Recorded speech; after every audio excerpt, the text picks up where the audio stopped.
sou Jaqueline Mânica e esse é o podcast Mentes que Conectam.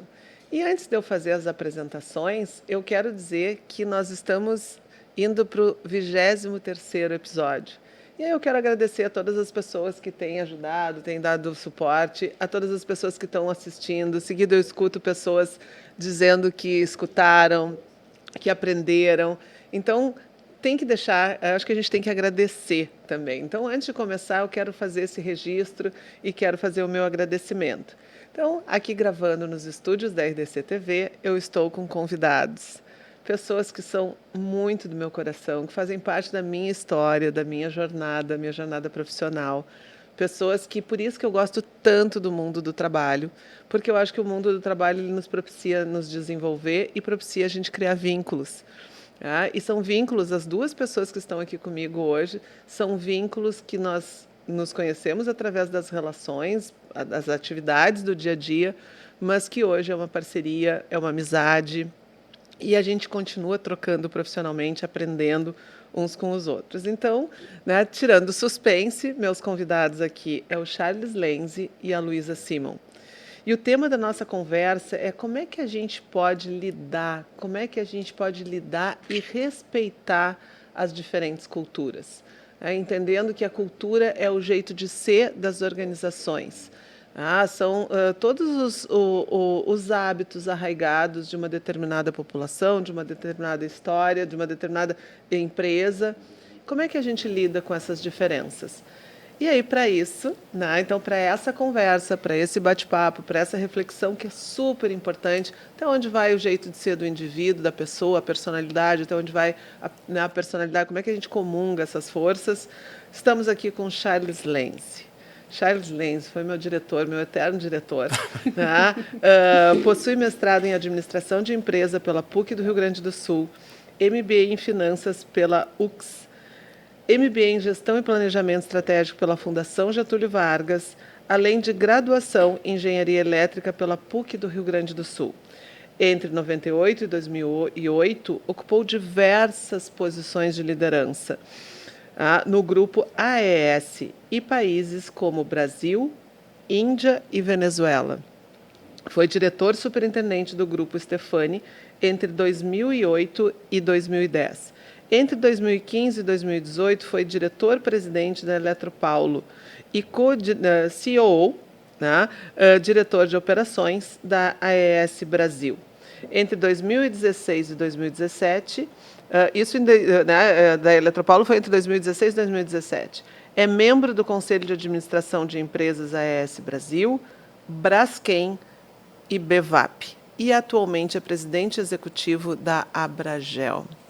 Já é um currículo, né? E é muito legal acompanhar essa história. E agora eu vou apresentar a Luísa, né? A Luísa, que eu lembro, a gente estava no momento cafezinho, eu lembro dela sentada nos bancos escolares, né, na academia, fazendo psicologia. E isso que é importante. Naquele momento eu olhava para ela e dizia assim, eu não tenho dúvidas do futuro dessa guria, né, que ela vai brilhar muito. Formada em Psicologia pela PUC do Rio Grande do Sul, certificada no Assessment Comportamental da PDA International e formação em Design Thinking. Atualmente é gerente de RH em uma multinacional de tecnologia, além de consultora autônoma. Atua com gestão de pessoas há mais de 10 anos no ambiente nacional e internacional e é especialista em liderança, desenvolvimento de pessoas e RH ágil.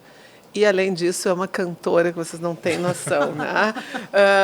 Pessoal, fiz a apresentação aqui, né, de um pouco do histórico profissional de vocês, mas entre esse histórico, essa construção profissional, tem muita história. Então, vou deixar com que vocês também possam se apresentar para quem nos acompanha, quem nos assiste. E aí? Quer começar?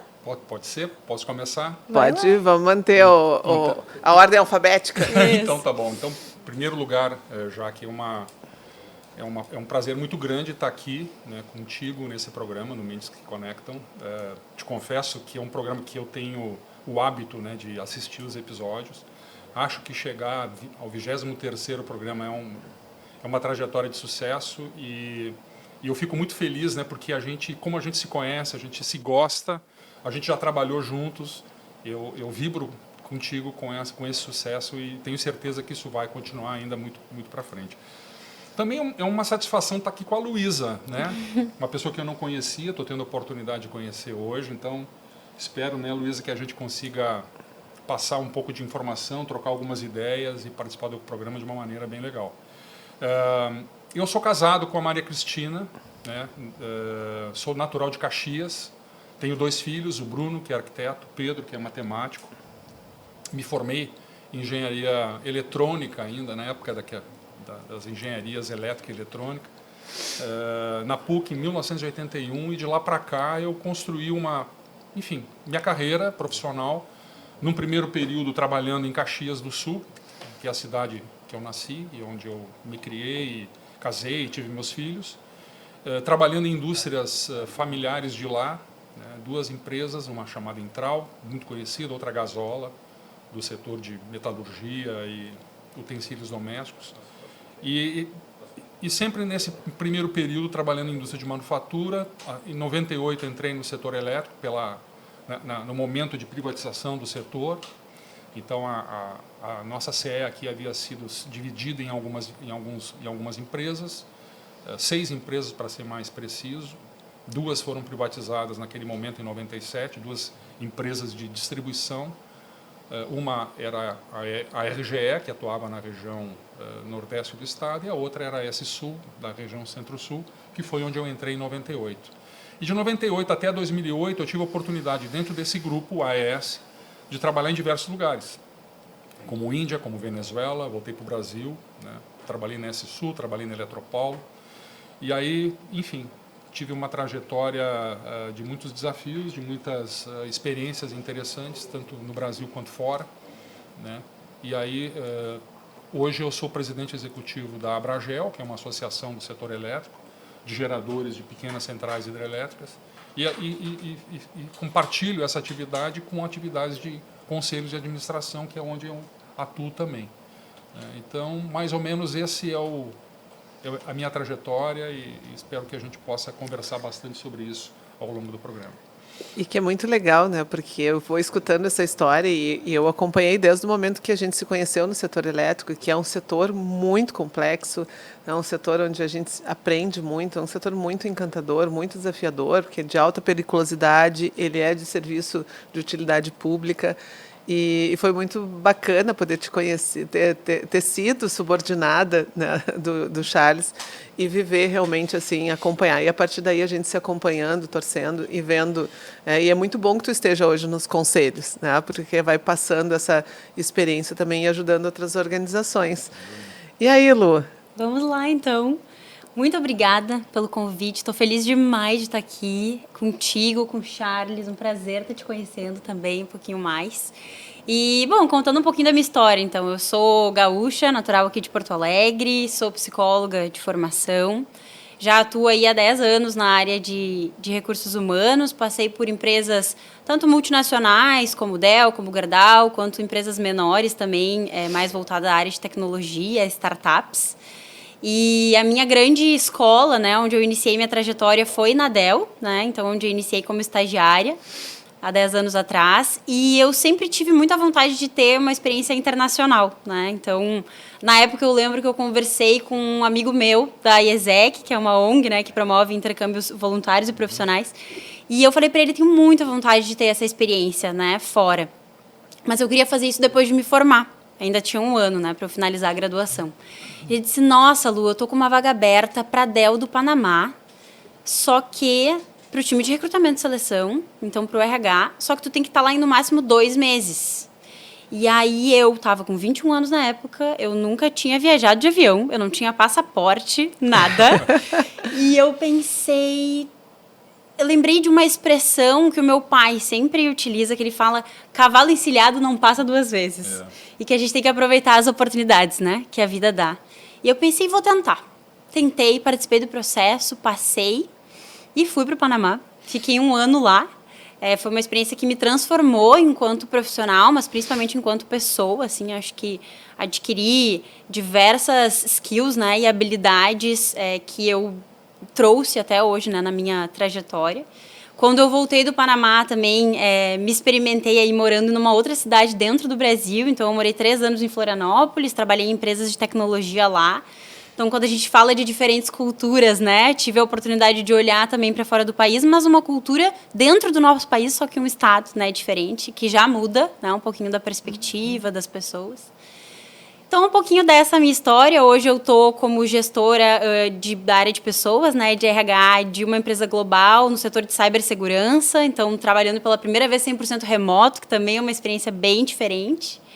E me considero uma eterna inquieta, assim, né, sobre a vida, sobre a área de recursos humanos, sempre aprendendo, sempre buscando enxergar as coisas sobre novas perspectivas.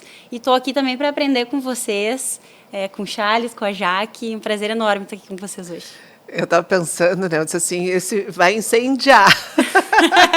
Porque são 3 pessoas muito inquietas.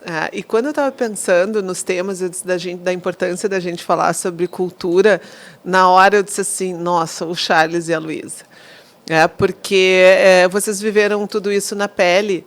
E ao mesmo tempo é isso, assim, viveram na pele, né, que eu acho que o Charles tem uma história incrível, que é como é que é trabalhar na Índia, né, como é que, né, todas as histórias eu conheço dos bastidores, mas que eu acho que é muito importante as pessoas poderem conhecer como que a gente lida com as adversidades, né, como é que a gente respeita, porque a gente não vai chegar num lugar e mudar esse lugar porque a gente quer, né, porque nós queremos fazer o bem. E entender a força dessa cultura, das tradições. Né, tu indo para o Panamá, e eu lembro disso, acompanhando, torcendo muito assim, pelo teu sucesso, pela tua trajetória, né, pela tua realmente escrita profissional e pessoal. E ao mesmo tempo, eu lembro que uma vez nós fizemos, Charles, na S-Sul, uma propaganda que foi muito, muito simbólica. Era uma propaganda que imitava o jeito de falar do porto-alegrense, das pessoas de Canoas, né, que é a cidade na região metropolitana, as pessoas do interior, as pessoas da fronteira, né, e foi muito sensível, foi uma propaganda que fez muito sucesso, porque é isso, né, dentro do Brasil nós temos muitos Brasis, né, não sei se, né, muitos Brasils, e dentro do Rio Grande do Sul nós temos também muitos Rio Grande do Sul. Por que isso? Porque tem a história de cada povo, né, tem toda uma tradição que está colocada ali. E aí eu queria ouvir de vocês, né, na visão de vocês, né, quais são esses exercícios, né, que envolvem esse trabalhar com outras culturas, né? Como é que é chegar num lugar tão diferente? Então, de ouvindo vocês, e aí a gente vai conversando, mas eu acho que esse é um ponto, né? Como que é chegar num lugar onde uma cultura é tão diversa daquilo como a gente está acostumado? Eu vou comentar assim, duas experiências que eu acho que são muito marcantes na minha vida e na minha carreira, vamos dizer assim.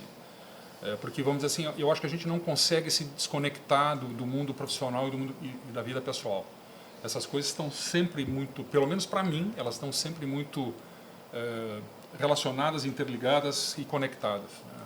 Então, obviamente, a nossa vida pessoal, ela impacta na questão de carreira e na vida profissional e vice-versa, né? Mas quando eu entrei na S-Sul, uma empresa que recém tinha privatizado, o ambiente era um ambiente, vamos dizer assim, de uma empresa estatal, né? Que foi adquirida, foi comprada por um grupo AES, que era um grupo americano, que tinha diversos negócios de energia no mundo inteiro, e no momento em que esse assunto, esse tema, privatização, estava recém começando no Brasil. Então havia, né, vamos dizer assim, um jeito de trabalhar, um jeito de pensar, uma forma de agir característico das pessoas que trabalham numa empresa estatal. E aqui não é vamos dizer assim, longe de mim ficar fazendo julgamento de valor, o que é melhor, o que é pior, mas é simplesmente características que são diferentes. Então, uma estrutura mais centralizada, uma estrutura com mais níveis hierárquicos, com mais burocracia, com ênfase muito mais na questão burocrática e no como fazer as coisas do que propriamente nos resultados. Isso era uma característica da época, do momento, daquela situação. Por outro lado, vamos dizer assim, a empresa que estava chegando, ela tinha uma visão totalmente flat, sem níveis hierárquicos, com muita autonomia para as pessoas, né? e com uma visão completamente diferente de modelo de negócio. Isso, obviamente, num primeiro momento, traz um choque, né? Quer dizer, como é que a gente lida com essas questões e com essa cultura? E eu acho que a grande experiência que eu adquiri na época é que a gente tem que, primeiro, a gente tem que acreditar muito no propósito que a gente tem. Qual é a nossa visão de futuro e o que a gente quer fazer? Qual é a nossa estratégia? Né? E qual é a nossa perspectiva? E traduzir isso para as pessoas. Né? Eu não vejo uma outra maneira da gente modificar uma cultura ou implementar uma cultura se a gente não tiver esse engajamento de todo mundo. E as pessoas vão se engajar na medida em que elas também perceberem uma relação de confiança, acreditarem naquele projeto, entenderem que a gente está sendo transparente e honesto. A gente passou por uma experiência muito interessante. O presidente, na época, era um americano, não falava português, e eu era uma espécie de braço direito dele, porque a gente conseguia se comunicar, e a gente estava numa fase de uma reestruturação muito grande. E a gente tinha que anunciar uma mudança muito forte no modelo de gestão, no modelo de negócio, que ia impactar na saída de muitas pessoas da companhia, num programa de demissão voluntária que ia impactar, por exemplo, 300, 400 pessoas. E quando e ele disse assim, não, e um detalhe, né, Charles, vamos dizer assim, a gente vai fazer tudo isso e você vai falar, você é que vai comunicar isso para as pessoas. Você que vai dar notícia ruim. Você vai dar notícia, né? Desafiador. E eu lembro, e a gente ficava naquela dúvida a respeito assim, mas como é que eu vou dar uma notícia desse jeito para as pessoas? Como é que as pessoas vão reagir, né? E claro que ninguém reage bem quando a gente anuncia um plano de demissão voluntária. Mas, vamos dizer assim, a forma como a gente estruturou isso foi tão sincera e tão transparente, quer dizer a verdade de uma maneira gentil, suave e direta e transparente, fez com que as pessoas, num primeiro momento, se chocaram. Puxa, mas é isso mesmo que vai acontecer? É isso. Por que isso vai acontecer? Não, isso vai acontecer assim, por causa disso. Né? Ou seja, a gente deu uma notícia ruim, mas tratou todos com dignidade, todos com respeito, tudo foi feito com muita transparência. As pessoas ajudaram a estruturar o plano, as pessoas se sentiram participantes daquela decisão, entenderam as razões, né? E eu acho que aquilo fez com que a companhia começasse a entender vamos dizer assim, que aquele modelo de cultura era uma cultura de autonomia, de transparência, de sinceridade, de participação, das pessoas assumirem responsabilidade pelas coisas que faziam, né? Se sentirem donas do negócio. Então, eu acho que isso era uma característica muito importante daquela companhia. A outra experiência que eu gostaria de comentar foi a minha ida para um país completamente diferente do nosso. Mas eu vou deixar a Luísa falar um pouquinho, porque senão eu volto a falar sobre isso depois. Pode ser? Já? Claro. Não, que eu acho que é legal, e a gente, porque isso tu vai falando aqui, nós estamos as duas balançando a cabeça, né, porque faz muito sentido isso, né? E respeito transcende a cultura de país ou cultura de região, né? Sem dúvida, eu acho que fala sobre algo que é base para um ser humano, né? Assim, independe do país. Eu acho que esse é o ponto. Desculpa te cortar, Luísa, mas eu acho que essa mensagem é uma mensagem importante. Sim. Tem valores, né, que nós compartilhamos com as pessoas que independem de país, independem de companhia, de corporação, de qualquer lugar. Se a empresa é pequena, média, grande, se é uma multinacional, se o país, enfim, não importa, porque elas são valores que são parte, inerentes, né, inerentes do ser humano. Ser, né? Inerentes ao ser humano. Exatamente. É isso. Mas eu estava escutando o Charles, eu lembrei de uma história logo que eu cheguei no Panamá, que na minha primeira semana eu cheguei muito drivada com a cultura da Dell de resultado, né? Porque afinal de contas é uma cultura americana. Adorei a expressão, drivada, né?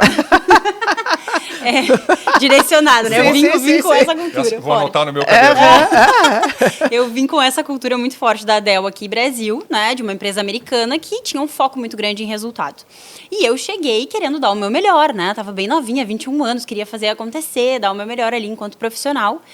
E lá na minha primeira semana eu conheci uma pessoa que me ajudou muito, uma amiga que acabou me tornando amiga querida.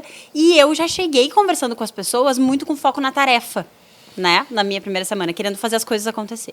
E ela me chamou e disse assim, Lu, a cultura aqui do Panamá é uma cultura muito relacional. às vezes mais até do que o Brasil. Quando tu for conversar com as pessoas, pergunta da família, pergunta como é que foi o final de semana, conversa sobre amenidades, depois tu vai olhar para o trabalho e para a tarefa, né? Então, ali na minha primeira semana já foi um choque de... Eu entendo que eu tô dentro de uma estrutura, de uma organização, de uma cultura que acredita no resultado, que valoriza o resultado, mas eu também tenho que respeitar a cultura daquele país e me adaptar. Eu acho que, para mim, um dos grandes aprendizados, assim, né, e que eu acho que como é chegar numa cultura diferente, é a gente ter a capacidade, a flexibilidade para se adaptar àquela realidade, fazer a leitura daquele cenário, né, que está posto, e escutar também, né, o que as pessoas te trazem, assim. Então, entrar com uma postura muito de observadora, de escuta, né, ativa das pessoas, e aprender com aquilo que o ambiente está me mostrando. E aí eu já mudei, né, um pouco ali, já adaptei um pouco a minha postura dali para frente. Então, eu entendi que, no fim das contas, a organização sim acredita em resultado, e mesmo que o Panamá seja um país muito relacional, as pessoas, no final das contas, vão respeitar a cultura da organização, então tem que estar muito clara essa cultura para todos os colaboradores, mas eu também tenho que entender que eu estou num ambiente diferente, né? E como que eu tenho esse jogo de cintura, né? E essa adaptabilidade para lidar. Então, eu lembrei dessa história aqui, também escutando o Charles, que eu acho que fala sobre isso. Quando a gente chega numa cultura nova, num lugar novo, ter a capacidade de se adaptar e observar e escutar, né, aquele ambiente, assim, para... Eu estou ouvindo vocês e eu tenho trazido em alguns momentos, porque hoje a gente tem falado muito sobre diversidade, e eu estava pensando que se a gente resgatasse valores que são muito genuínos, que é o valor do respeito à humanidade, né? E esse é um princípio, né? Se a gente respeitar realmente isso de deixa eu olhar para as pessoas, vamos respeitar que existe uma dor. Se eu vou fazer um programa de demissão voluntária, é claro que vai ter dor. Então, quando eu considero, né, os aspectos do processo, mas eu considero os aspectos humanos, e a gente trabalha com essa transparência, eu achei sensacional, né, quando tu, ouvindo o Charles, traz isso assim, bom, mas tem uma questão de transparência. E isso, a gente não pode falar em linguagem universal, porque é arriscado, mas é uma linguagem bastante universal, né? Ela não vou dizer que é a única, mas quando uma pessoa se sente respeitada, ela se sente percebida, nossa, a relação ela parte daqui, né?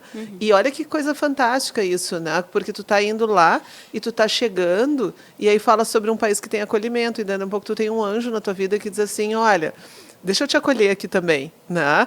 Que esse é o desafio também, tu tá entrando e também ser acolhida e aí começar a perceber quais são, não é o melhor ou o pior, né? Que foi isso o teu apontamento de respeito. Uma empresa, uma instituição estatal, ela tem o seu jeito de ser. Claro. Uma instituição americana vai ter o seu jeito de ser, uma instituição de tecnologia vai ter outro jeito de ser.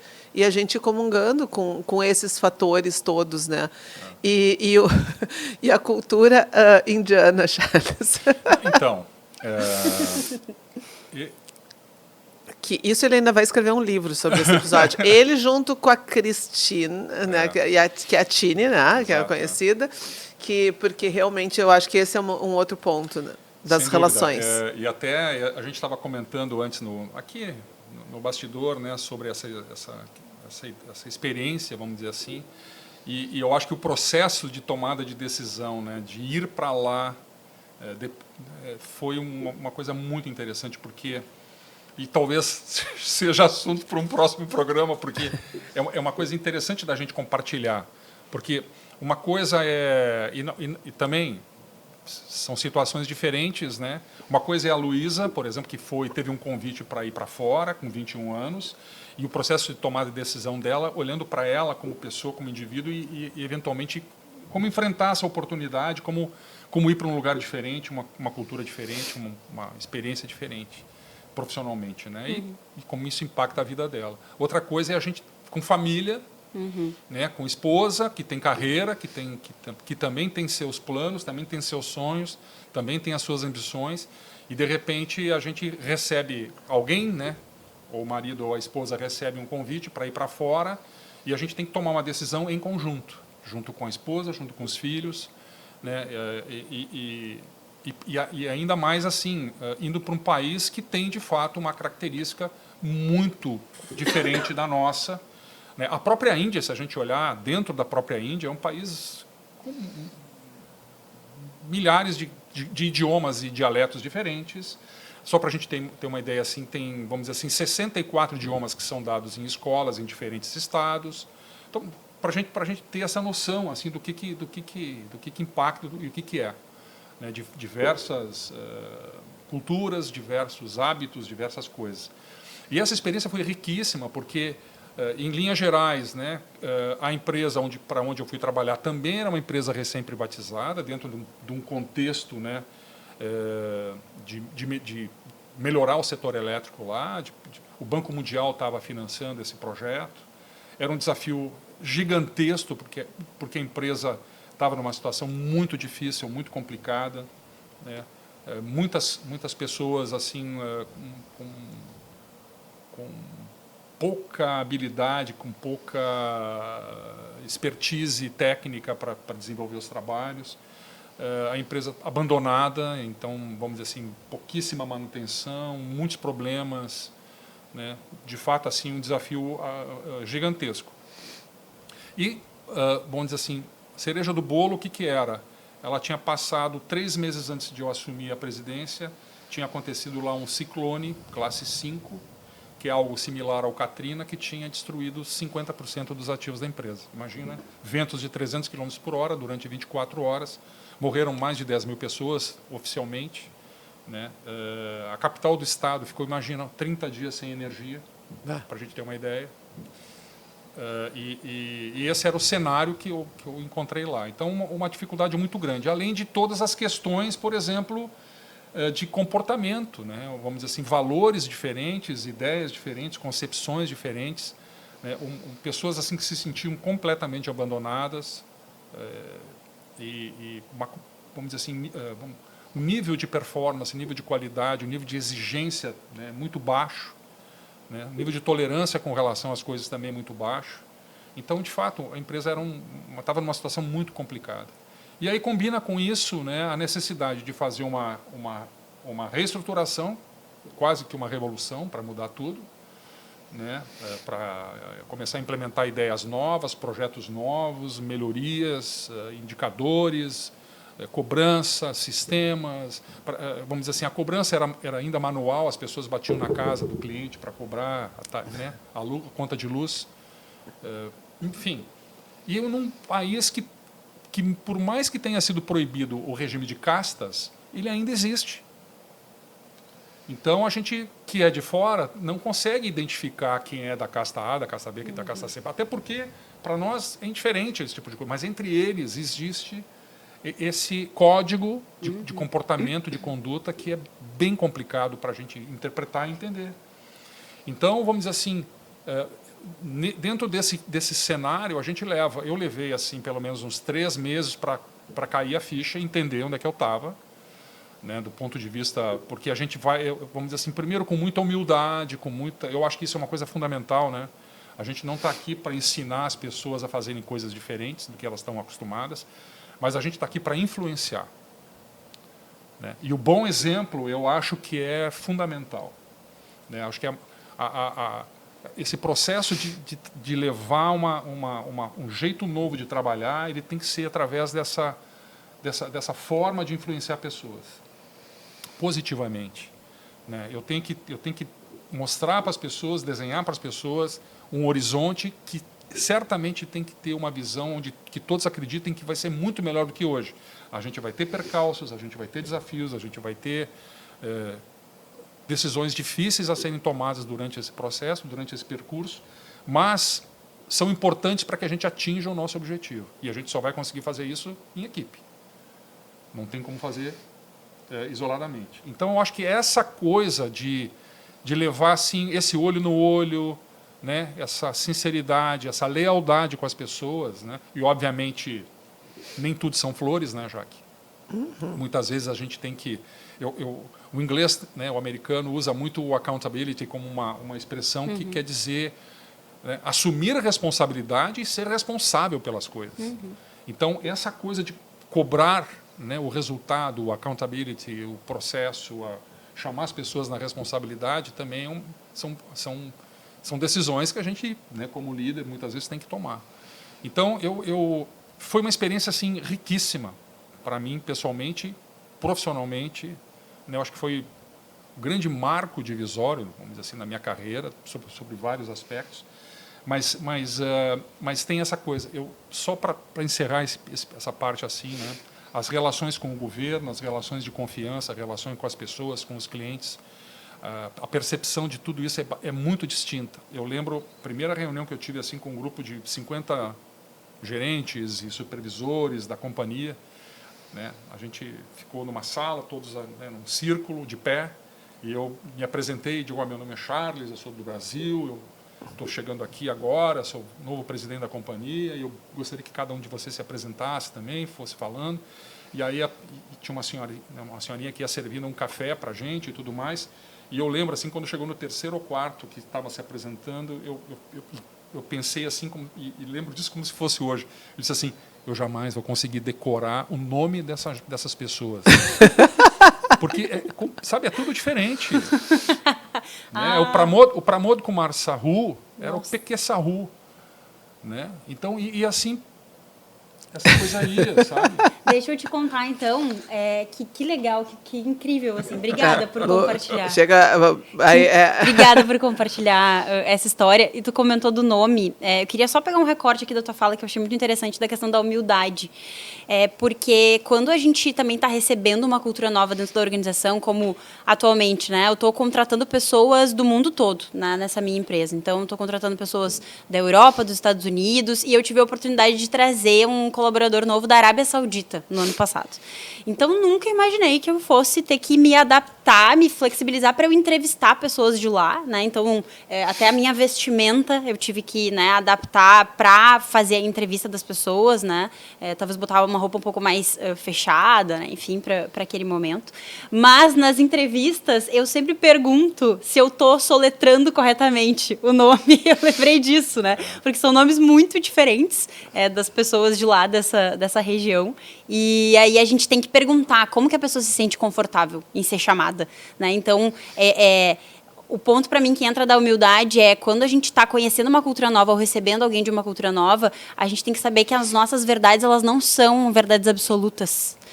E entender que a gente tem que sim olhar para, às vezes, até reconstruir algumas crenças, né, nossas, assim. Então, ter essa flexibilidade também e esse olhar. E olha que importante, porque eu acho que esse é um tema que hoje, em vários momentos, e por isso que eu achei, eu quero trazer. Né? A gente teve um mês aí que nós falamos muito sobre a questão das mulheres, né? Dá um pouco da gente poder falar, tem o mês das mulheres e aí e eu já tinha acionado vocês que eu disse, eu acho que é uma conversa que a gente precisa ter, porque eu acho que hoje é bem sensível essa função de dizer assim, não, mas eu tenho o meu jeito tem que ser respeitado.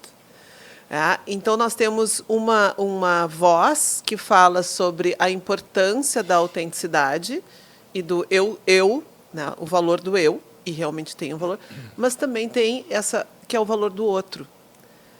E quando a gente está falando dessa relação de cultura, é disso que a gente está falando. É dessa complexidade que quando a gente junta, tem o eu e o outro.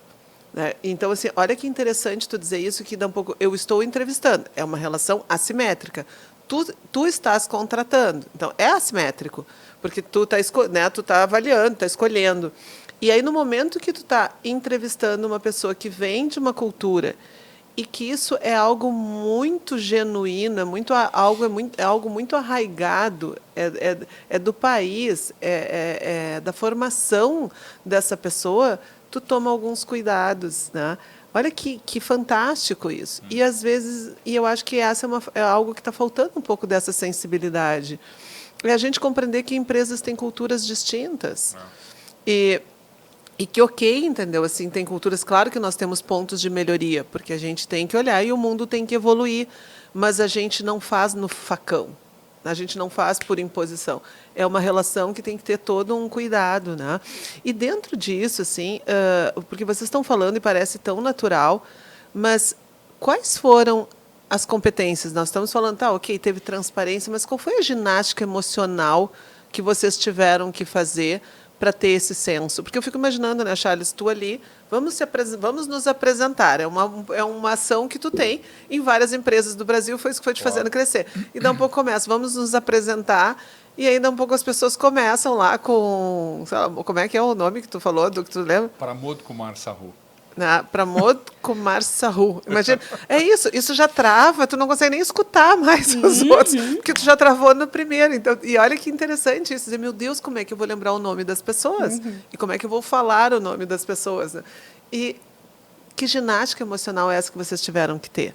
Porque isso, eu acho que tu traz um outro ponto bem importante, né, Charles, assim, quando tu traz o destaque, né, do teu momento, que é como é que eu faço uma mudança entendendo que eu tenho filhos, né, e entender que é uma decisão não só tua, é uma decisão de 4 pessoas, né, e tu com todo um desafio que é a juventude, né, que, querendo ou não, a gente pensa, uma barbada para quem é jovem, não é. São medos.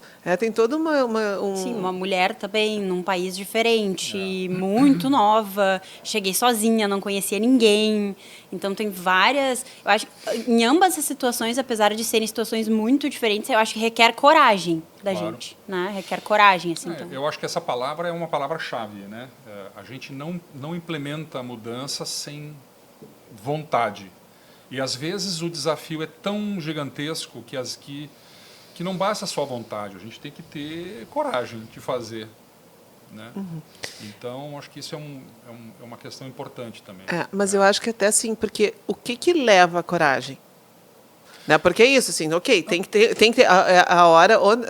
Eu estava dando uma aula e tem um autor que eu adoro, que é o Irving Yalom, e ele fala, né, sobre as várias situações, o que a gente aprende quando a gente está em grupo. Mas ele é um autor existencial. Então, ele diz o seguinte, por mais que tu troque com as pessoas, tem um momento que é tu contigo. E é o momento o momento da tomada de decisão, ele é um momento extremamente solitário. Que me aconselhei, mas tem um momento que em algum momento eu vou dizer vou. Então, assim, tem algo que move esse... Pois, quando o Charles estava falando da questão de ir para a Índia, fazer e passar por toda essa curva da mudança, eu fiquei me lembrando, né? Porque o Charles sempre foi uma pessoa que trabalhou muito o autoconhecimento. Ele vinha no RH e dizia assim, vamos fazer trabalhos, vamos fazer. Sempre foi um incentivador para que o RH... É a liderança que a gente busca. E aí eu me lembro que nós buscamos ferramentas de avaliação, de personalidade, e ele sempre se colocou também como uma pessoa, também quero me olhar, também quero entender meu perfil. E aí, quando o Charles estava falando, eu só me lembrava, é o D alto. D alto, gente, é dominância, alta dominância. Que, querendo ou não, também é uma característica que precisa ter como para estar à frente de um processo como esse. Mas, assim, né, ok, é a coragem, mas o que antes da coragem, também tem desejos, tem... Eu vejo assim, eu acho que a gente tem que gostar tem que gostar de gente, né? E tem que gostar de desafio, entende? Eu acho que assim, todas essas coisas elas acabam sendo consequência. Vamos lá, eu acho que um pouco, né, do teu jeito, da forma como você foi criado, educado, enfim, mas vamos dizer assim, assumir a liderança, o destaque, né, num processo desses é uma coisa que se aprende muito também, né? Eu acho que liderança não é uma coisa que a gente nasce. A gente pode ter até algumas, sei lá, características que possam levar a pessoa a ser... Ter mais facilidade. Ter mais facilidade. Sei lá, a pessoa tem uma entonação de voz, ela tem uma postura, ela tem um certo carisma, alguma coisa desse tipo. Mas, gente, na hora que a gente precisa liderar mesmo, o que é, na minha visão, é a capacidade que a gente tem de influenciar os outros de uma maneira positiva. E isso, vamos dizer assim, é um conjunto de habilidades que a gente tem para, primeiro, para dizer a verdade, como falar, como se relacionar, né, como ter uma visão estruturada a respeito daquilo que a gente quer, né, missão bem definida e poder ter a habilidade de compartilhar isso com as pessoas. Ou seja, as pessoas passam a acreditar também naquela visão que a gente chama, que você tem, que de repente ela é compartilhada. né? Porque no fundo, e isso, vamos dizer assim, é uma coisa que eu aprendi dentro da AES, né? A AES tinha esse conceito, essas premissas sobre pessoas, que eu acho que era uma coisa espetacular, que é no fundo, cada um de nós, por mais diferente que a gente seja, nem todo mundo quer ser líder, né, já que muitas pessoas querem ter outras atividades, querem querem ser bons tecnicamente numa determinada questão, enfim, Ficar mais no suporte. Querem ficar mais no suporte. E tá tudo bem, né? E tá tudo bem, exatamente, né? Mas no fundo, todo mundo quer fazer uma contribuição positiva. Então as pessoas têm, vamos dizer assim, se a gente pegar assim, a grande maioria das pessoas são pessoas que querem fazer essa coisa do fazer a diferença, né? Querem ser úteis, querem ser importantes, né? Têm talentos, têm habilidades, têm uma série de coisas. Então, eu acho que a habilidade que a gente tem que ter de capturar isso, fazer com que as pessoas consigam, vamos dizer assim, botar isso para fora, né? Desempenhar poder botar, vamos dizer assim, os seus talentos e as suas habilidades de uma maneira muito salutar em prol do negócio, da empresa, da sua vida e uma série de coisas. E aí, assim, eu quero fazer um adendo aqui na fala, porque o que move esse programa, o Mentes que Conectam? É que hoje, isso que tu está falando, Charles, de que muitas pessoas querem, a gente precisa falar mais. Porque, infelizmente, o que ecoa por aí é que as pessoas não querem, é que as pessoas não podem, é que é muito difícil. Tem uma voz que ecoa, mas quando a gente começa a conversar com as pessoas, a gente percebe que as pessoas querem. E que tem essa vontade genuína de colaborar e de influenciar, cada um, né, com as suas competências, nos seus espaços. E é isso que eu digo assim, a gente precisa falar mais sobre isso. Né? A gente tem que trazer mais, assim, tem um monte de gente que quer, sim. Né? Então, que importante. E eu acho que isso é o grande diferencial entre os profissionais, porque quando a gente, imagino que a Luísa deve ter passado por essa experiência várias vezes, né, entrevistando pessoas para contratar, por exemplo. Então a gente vê currículos assim extremamente, né, talentosos, gente que passou por muitas experiências, que tem conhecimentos variados, que tem, vamos dizer, o skill e as características que a gente está buscando, mas o que a gente quer mesmo, que além de tudo isso, a pessoa tenha vontade de fazer. Com certeza. Porque muitas vezes eu posso compensar uma falta de conhecimento em uma determinada área com atitude, com vontade, porque se eu quiser realmente fazer a diferença, eu vou buscar uma forma de aprender, de fazer e de resolver o problema. Né? Então, assumir esse lado também, né, de se tornar mais dono das coisas, né? Primeiro dono de si, dono de seu destino. Sim. Né? Eu odeio aquela frase, deixa a vida te levar, porque isso, na realidade, cara... né? É um risco. É um risco absoluto. E né? nós temos que ser protagonistas, né, das nossas isso. carreiras. Eu acho que é sobre isso. Então, quando a gente conta as nossas histórias aqui, eu acho que passa muito por coragem, passa por protagonismo. Eu tive muito medo, obviamente, assim como eu imagino que tu deva ter tido, né, no teu momento de vida com a tua esposa, com os teus filhos. Eu também tive no meu cenário, né? Mas não tem receita de bolo, né? Eu busquei conversar com pessoas que eram mentores meus na época, que eram pessoas importantes para mim. Mas, no fim das contas, a tomada de decisão foi minha, né? Eu tive receios dentro da própria família, medos, né? Que é normal, né? As pessoas sentem medo quando a gente vai fazer alguma coisa de diferente, nós mesmos sentimos. Então, esse processo de tomada de decisão e acreditar, né, que esse processo ele vai trazer uma transformação positiva, tanto para a gente também quanto para o ambiente, eu acho que é isso que impulsiona, né, a querer ter a coragem para se colocar numa situação assim. E uma coisa que eu queria complementar, já que a respeito de tudo isso, é o seguinte, né? Falando de mim, né, e de todos os desafios e situações difíceis, né, pelas quais a gente passa e, enfim, barreiras que a gente ultrapassa e tudo mais, se eu cheguei onde eu cheguei, vamos dizer assim, né, eu devo muito à minha mulher. Tá? Porque, não, é sério. Que amor, as duas aqui. Não é para puxar o saco dela. Não é. Ela é maravilhosa mesmo. Eu conheço. Eu vejo assim, como é importante, sabe, a gente, vamos dizer assim, nós falamos aqui o processo, o líder, a liderança, o papel da liderança é uma coisa solitária. Muito. Por mais amigos que a gente tenha dentro da organização, tem determinadas decisões e determinados momentos e circunstâncias onde a gente está literalmente sozinho. É a gente com a gente mesmo, é se olhar no espelho e dizer assim, e agora, o que eu faço? Né? E eu, graças a Deus, sabe assim, eu tive uma pessoa comigo, né, que me ajudou muito nesse processo. Ela sempre teve muito discernimento em relação a isso. E eu acho que eu devo muito do que eu tenho, ou praticamente tudo do que eu tenho, eu devo a ela. Né? Então, é super importante esse tipo de coisa, assim, a gente poder também ter esse lado, né, de buscar ajuda e, claro, obviamente, ter alguém que tem esse desprendimento, né, que ela teve, né, de repente pensar que a nossa... Quando eu falo minha carreira, eu não falo da minha carreira, eu falo da nossa carreira, porque ela tinha a carreira dela e a gente acabou optando por seguir esse plano, porque nós entendemos naquele momento que seria melhor para nós, né? E então é a minha grande parceira, não tenha dúvida, minha sócia. É isso, gente, assim, ó, nós não temos tempo, já nos avisaram que a gente tem 10 minutos, é isso que eu digo, voa, né? E ela deu aula para os guris, então ela foi buscar, ela é professora. Sim.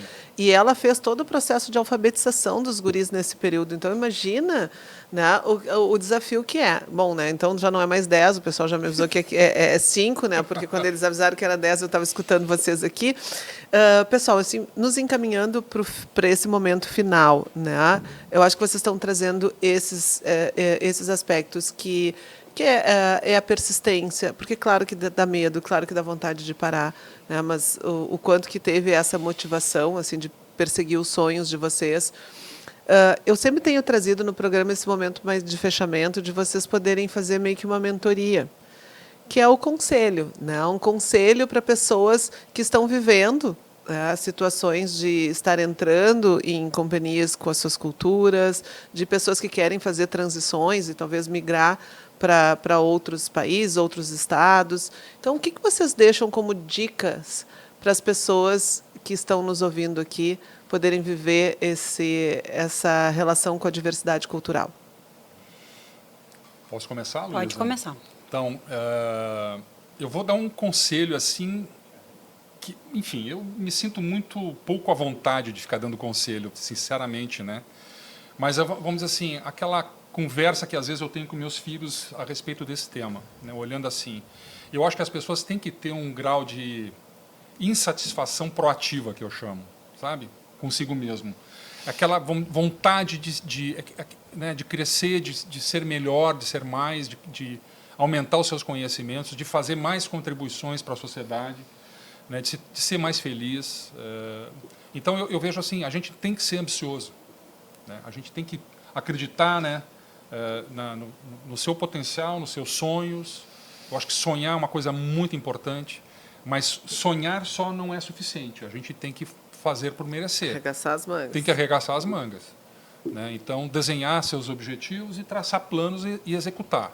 E a execução ela é difícil. Então, a gente vai ter erros, a gente vai ter acertos, né? A vida nos coloca muitas opções, né? Se a gente pensar assim, né? Temos diferentes idades aqui, mas quantas escolhas a gente teve que fazer ao longo da nossa vida? Né? Quantos sims e nãos a gente teve que fazer ao longo da nossa vida e que fazem que a gente esteja aqui hoje? Né? Então, acreditar, né, nesse potencial e estudar muito. Né? Conhecimento, eu acho que é uma coisa fundamental. Né? É isso. Lua. Assim, eu estava lembrando dessa experiência que eu tive quando eu cheguei lá no Panamá. Eu tive a oportunidade de conviver com muitos brasileiros lá também. E eu percebi que os brasileiros acabavam se juntando muito, né, nos seus grupos. E às vezes não se abrindo a conhecer outras culturas. Então, para quem está buscando conhecer outras culturas ou querendo ir também para um outro país, acho que a dica aqui é: esteja aberto a realmente viver aquela experiência intensamente. Então, o que eu fiz, por mais nova que eu fosse naquele momento, foi me conectar com pessoas de culturas diferentes. Eu fiz questão de explorar o que era a cultura do Panamá e restaurantes específicos, né, do lugar, conhecer realmente aquele país. Eu quase não ficava com os brasileiros, porque é aquilo, né? Eu tinha um ano para viver aquela experiência e me colocar, né, me expor àquela situação. Então, eu acho que a dica aqui é essa, de realmente vivenciar essa experiência e respeitar, né, a cultura do local. E do ponto de vista de empresa, eu entendo que praticar muito esse espaço de escuta, né, com os colaboradores. Esse colaborador da Arábia Saudita que eu trouxe pela primeira vez, eu fiz questão de, na integração dele, abrir um espaço para a gente falar sobre as diferenças culturais. Quais as similaridades que tu enxerga entre a cultura árabe e a brasileira e escutar ele, né, para a gente conseguir fazer essas conexões e essas adaptações. E, por fim, gente, coragem, né? Coragem. A gente ser protagonista da nossa carreira, buscar ir atrás dos nossos sonhos, assim como trouxe o Charles, porque ninguém vai fazer pela gente, né? Então, vamos ser protagonistas e buscar essa transformação, essa mudança. Eu tenho usado uma expressão que a gente precisa ser mais adulto. Perfeito. Que a gente tem que ter rede de apoio, a gente precisa das pessoas, mas contar com as pessoas é diferente de ficar esperando que as pessoas nos peguem pela mão. Então, acho que é isso, né? E correr, de alguma forma, alguns riscos, né? E, então, é isso, gente. Vocês já me fizeram aqui, né? Mas eu tenho deixa eu sempre dou os nomes. O Lund, que está com a gente hoje aqui, não é o Simon, não é o Fábio, hoje é o Lund, né, o Gabriel, que está lá no suíte. Gente, esse é um mimo do Mentes que Conectam. Muito obrigado, Jaque. Obrigada, Jaque. Uma forma de realmente de agradecer o tempo, de agradecer a sabedoria, as vivências, né? Me emocionei aqui e isso é muito bacana, né? Quando a gente está presente, quando a gente tem a emoção junto. Pessoal, eu tenho que encerrar. Esse foi o Mentes que Conectam comigo, Jaqueline Mânica, e que trouxe o tema como lidar e respeitar as diferentes culturas. Como lidar e respeitar com as diferentes culturas e o nosso jeito de ser. Com os convidados Charles Lenzi e Luísa Simon, em parceria com a RDC TV. O podcast fica por aqui, mas você vai poder assistir no RDC Play, você pode assistir no canal 524 ou 24 da NET e também nas plataformas digitais, porque ele fica gravado. E você também pode acompanhar os outros episódios que já ocorreram e que estão sendo muito, muito, muito especiais, sempre com relações muito amorosas. Até o próximo.